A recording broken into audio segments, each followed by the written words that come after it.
everyone! My name is Mer Cy and today we're going to talk about our jade plant. Yes, mga besh, but today I'm going to talk on how to turn the tips of your leaves or the tips of the leaves of the jade plant turns into red.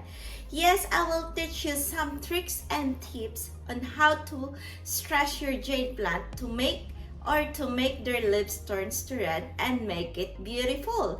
So if you're excited, kindly watch this video until the end. And also if you're new to my channel, please don't forget to hit the subscribe button and the notification bell for you to be able to be updated on our next video. So what are you waiting for? Come on, join me until the end of this video and let's make our jade plant leaves turns beautifully red.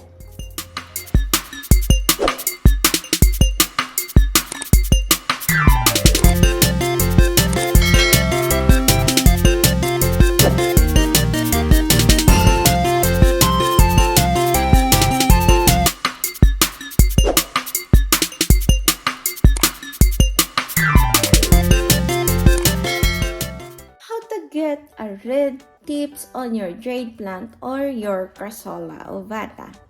Well, Crassula ovata has many names like jade plant, money plant, dollar tree, and some call them dollar plant, lucky plant, or good luck plant.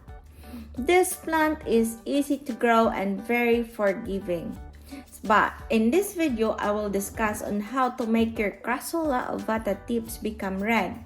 So here are some easy tips and tricks on how to get a red tips on your jade plant to make it look more attractive and stand out in your garden. First, vary the environment exposure.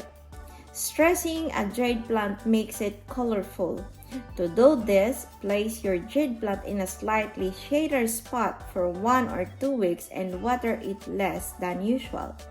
Then move it in a spot that receives more sunlight. This varying exposure will make the color pop really well.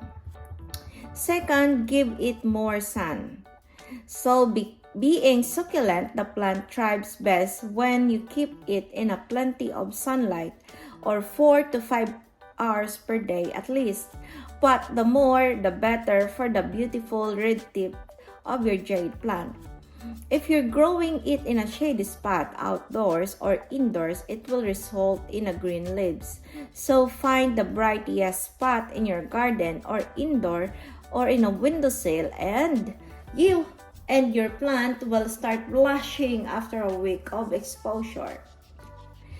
Third, expose the jade plant to slight cold.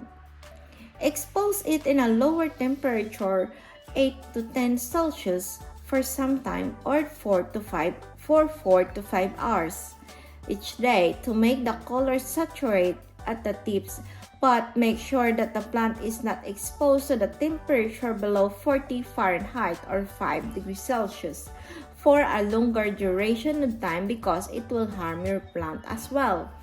Similarly, exposing the plant to a little heat and warm temperature will change the color of your leaves. 4. Add some clayey soil.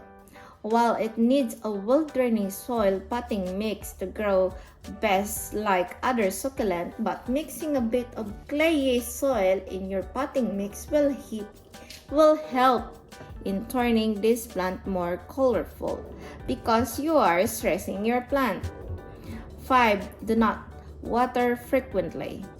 Watering the jade plant on a regular basis will keep the foliage very green. On the contrary, you have to keep it on a thirsty side for a tips to turn red. Do this by letting the soil dries out between watering session. Let the topsoil develop crack before you water your jade plant again. But as a precaution, do not neglect your plant for too long, or else it may die. 6. Keep it root bound. Another method to make the jade plant go red at the tips is to keep it in a slightly root bound state. Choose a pot that is as big as the plant's root ball for the best result. 7. Grow a red variety. The best way to have a red jade plant is to go to the variety with some tint naturally on the foliage. 8. Withhold feeding. If you are regularly feeding your jade, then it might be a good idea to stop doing it for a while to stress the plant, which will make the tips of your foliage go very red.